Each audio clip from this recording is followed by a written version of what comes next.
2 Chronicles, chapter 32. After these things, and the establishment thereof, Sennacherib king of Assyria came, and entered into Judah, and encamped against the fenced cities, and thought to win them for himself. And when Hezekiah saw that Sennacherib was come, and that he was purposed to fight against Jerusalem, he took counsel with his princes and his mighty men, to stop the waters of the fountains which were without the city, and they did help him. So there was gathered much people together, who stopped all the fountains, and the brook, that ran through the midst of the land, saying, Why should the kings of Assyria come, and find much water?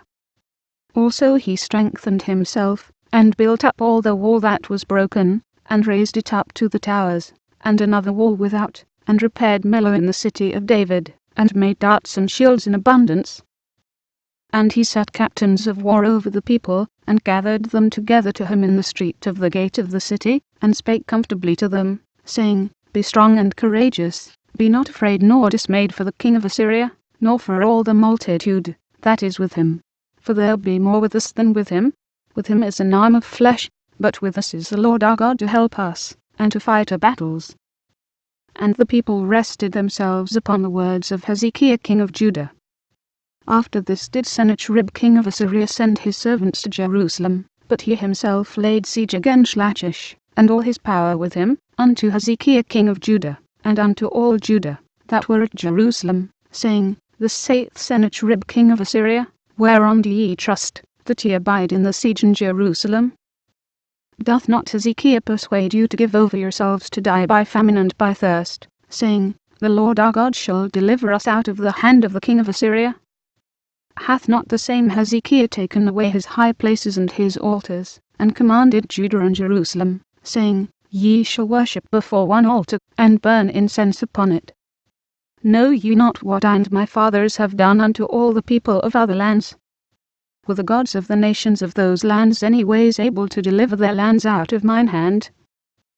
Who was there among all the gods of those nations, that my fathers utterly destroyed, that could deliver his people out of mine hand, that your God should be able to deliver you out of mine hand? Now therefore let not Hezekiah deceive you, nor persuade you on this manner, neither yet believe him. For no God of any nation or kingdom was able to deliver his people out of mine hand, and out of the hand of my fathers. How much less shall your God deliver you out of mine hand? And his servants spake yet more against the Lord God, and against his servant Hezekiah.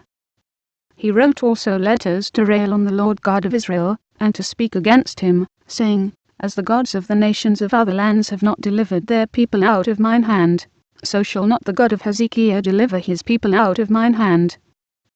Then they cried with a loud voice in the Jews' speech unto the people of Jerusalem, that were on the wall, to affright them, and to trouble them, that they might take the city. And they spake against the God of Jerusalem, as against the gods of the people of the earth, which were the work of the hands of man. And for this cause Hezekiah the king, and the prophet Isaiah the son of Amoz, prayed and cried to heaven. And the Lord sent an angel, which cut off all the mighty men of valor, and the leaders and captains in the camp of the king of Assyria. So he returned with shame of face to his own land. And when he was come into the house of his God, they that came forth of his own bowels slew him there with the sword. Thus the Lord saved Hezekiah and the inhabitants of Jerusalem from the hand of Sennacherib the king of Assyria, and from the hand of all other, and guided them on every side. And many brought gifts unto the Lord to Jerusalem, and presents to Hezekiah king of Judah, so that he was magnified in the sight of all nations from thenceforth. In those days Hezekiah was sick to the death, and prayed unto the Lord. And he spake unto him, and he gave him a sign.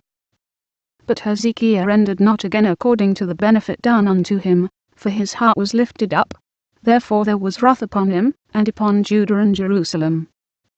Notwithstanding Hezekiah humbled himself for the pride of his heart, both he and the inhabitants of Jerusalem, so that the wrath of the Lord came not upon them in the days of Hezekiah.